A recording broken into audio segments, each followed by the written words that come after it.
penggandaan uang. Kenapa sih Ki orang masih pada percaya dengan penggandaan uang? Duit ini bisa berlipat ganda. Udah gitu karena kepepet kebutuhan. Biasanya Iya. juga karena dia tuh udah menggadaikan rumah yang tadi lo bilang, terus menggadaikan motor. Terus kan paling nggak dia dikejar-kejar. Jadi apakah kena gendam ya tadi ya, apa hipnotis gitu, bener-bener bikin lupa sama keluarganya Ki? Tapi biasanya orang-orang yang oknumnya ini yang bisa menggandakan uang itu, dia pasti udah menyiapkan uang-uang palsu, Ndar. Dan orang real itu bisa benar-benar narik, di saat ritual itu, setahu gue itu dia harus ada tumbal. Kalau misalkan bisa melipatkan ganda uang, itu biasanya kita pakai untuk diri sendiri, bukan meminta kepada orang lain.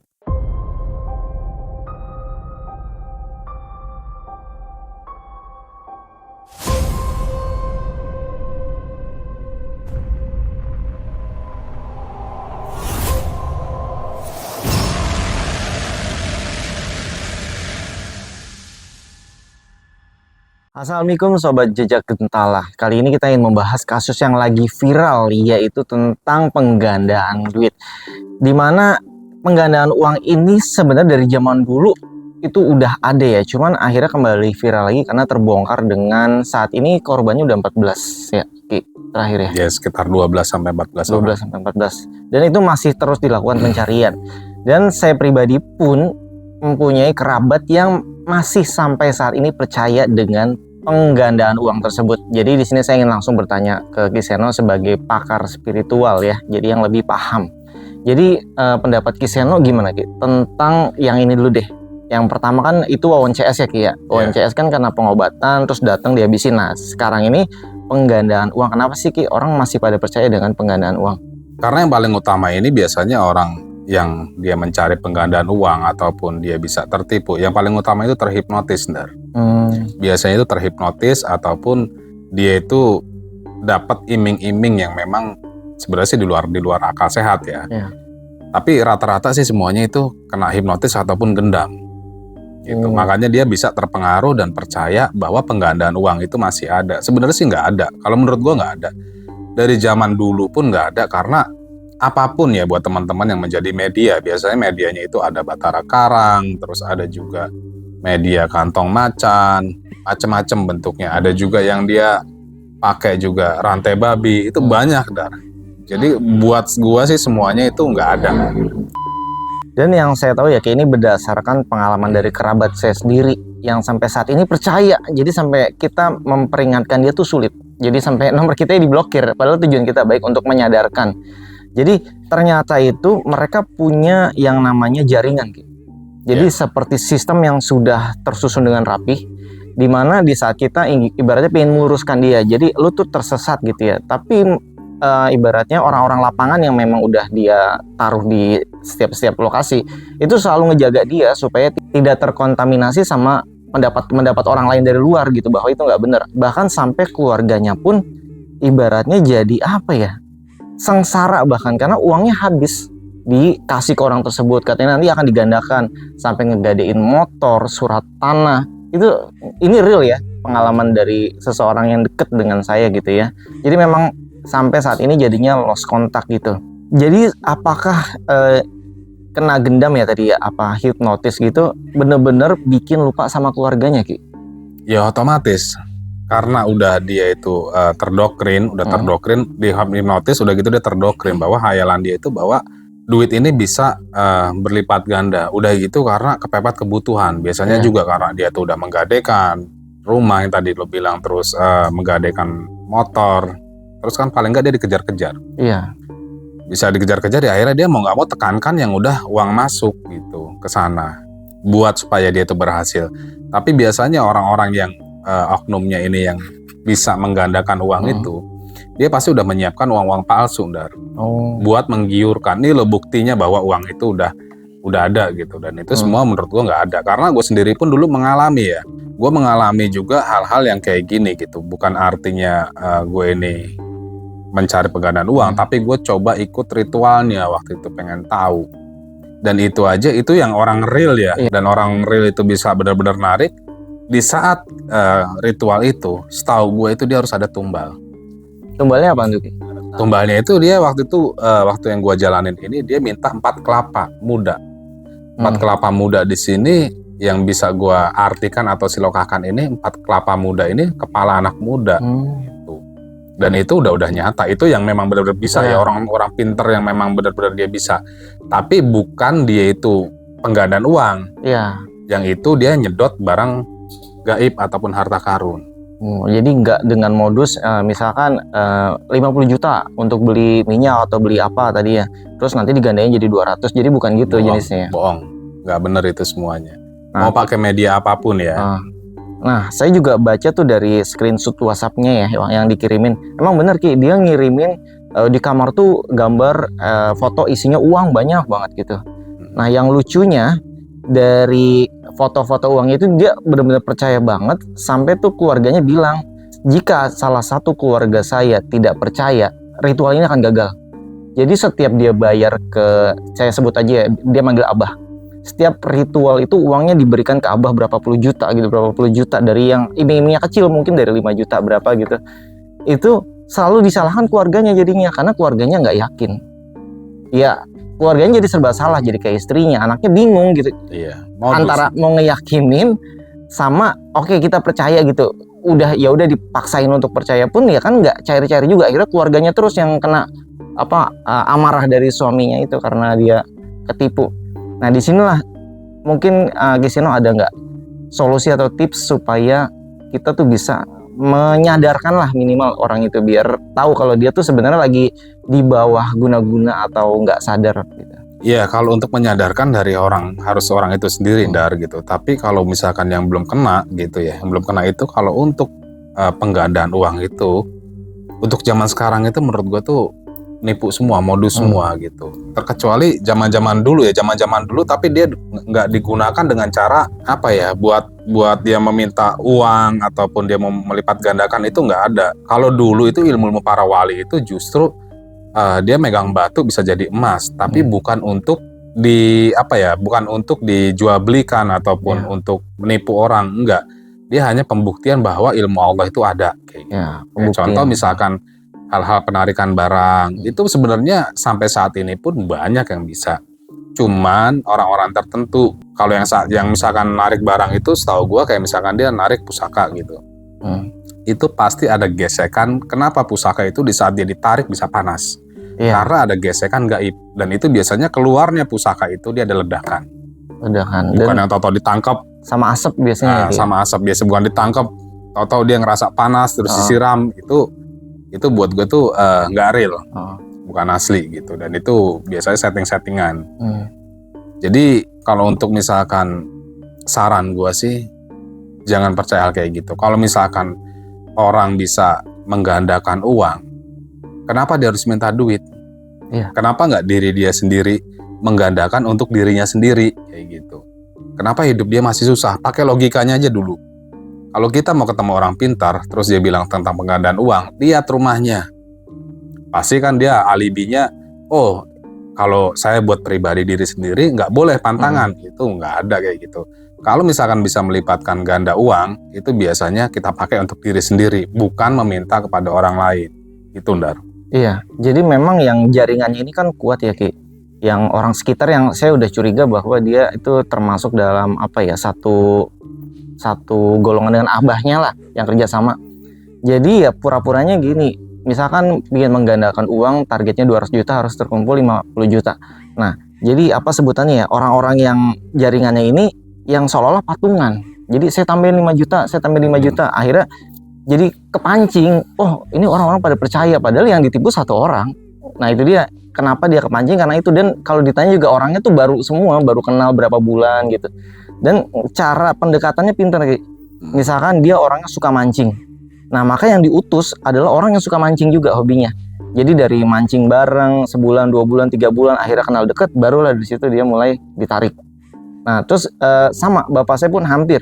Kalau bapak saya sama hal gitu dia logika banget gitu. Jadi nggak pernah kena dari zaman dulu. Mau diajak apapun kalau bapak saya langsung mental.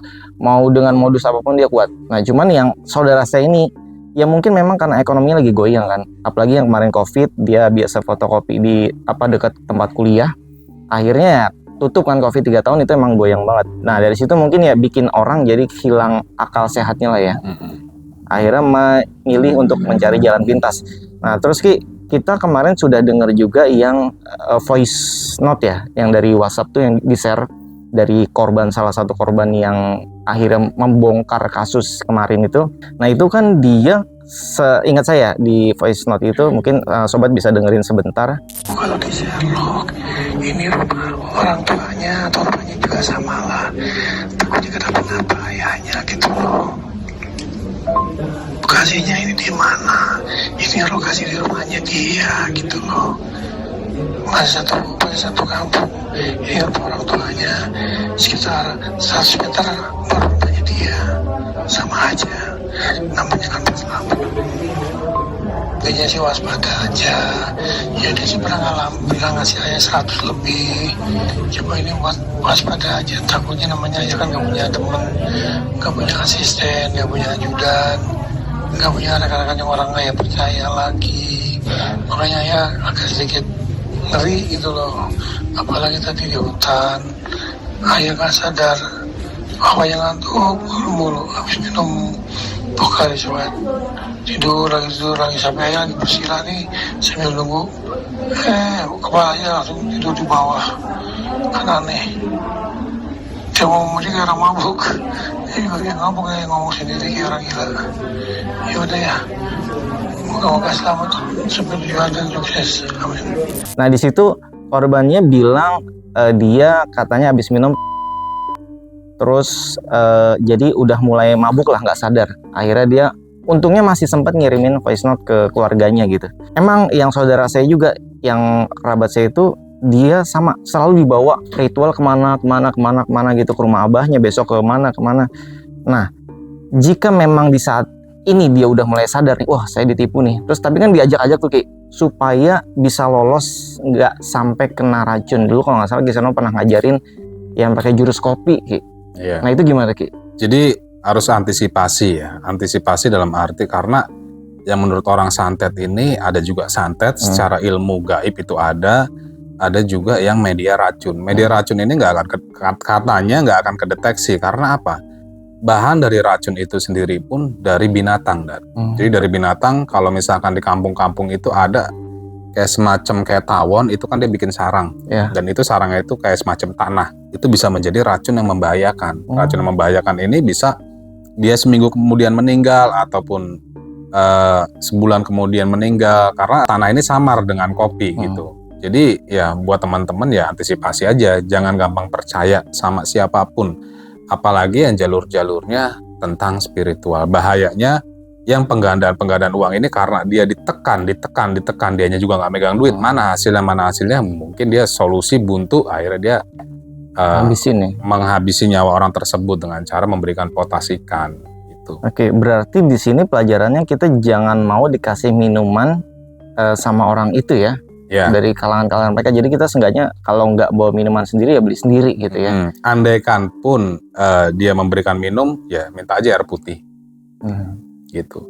Kalau gue sih banyak juga pengalaman spiritual ya. Bukan berarti gue nggak percaya bang gaib itu nggak ada. Gue percaya bang gaib itu ada, karena banyak juga orang-orang yang mencari pesugihan itu, banyak juga yang berhasil, ataupun orang yang misalkan narik harta karun itu berhasil, tapi itu bukan penggandaan uang.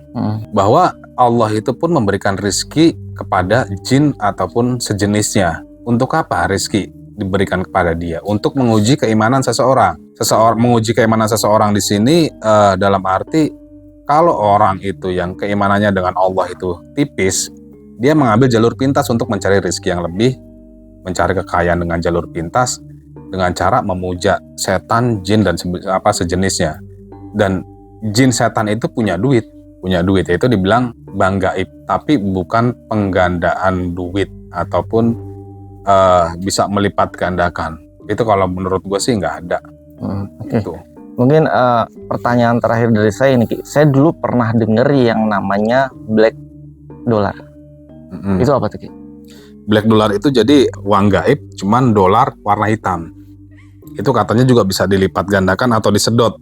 Enggak, selagi jalurnya itu pakai media minyak ataupun apapun, nggak akan bisa menjadi sempurna. Contoh kayak misalkan penarikan emas pun di saat dia ditarik, Iya. karena yang menguasai emas ini kan jin, Iya. ya kan? Jin udah menunggu misalkan ratusan tahun atau ribuan tahun tuh nungguin emas tuh. Contoh misalkan emas-emas pendeman zaman Belanda, zaman Jepang, terus zaman-zaman kerajaan itu kan banyak emas yang dipendem.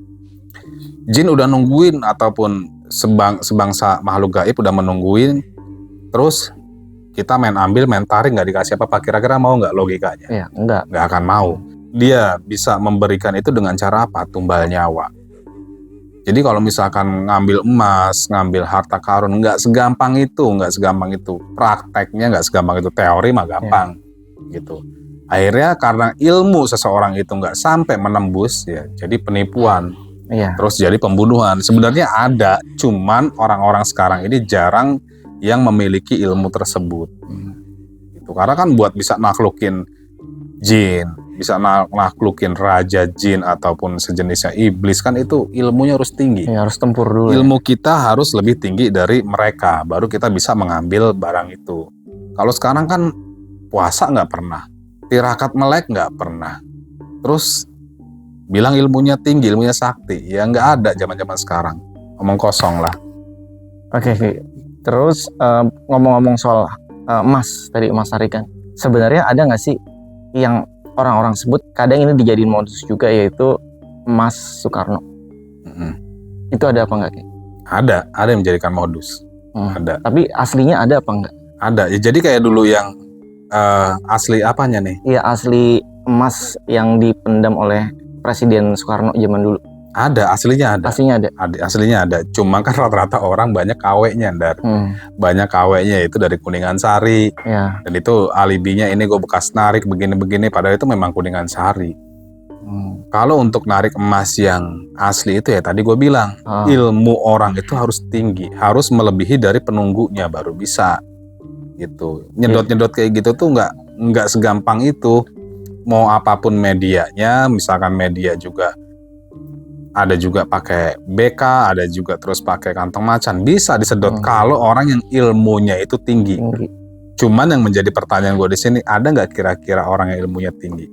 Iya. Kalau orang-orang dulu puasa 40 hari, setahun biasa, ataupun puasa pati geni, puasa tapa pendem itu biasa. Sekarang nggak ada.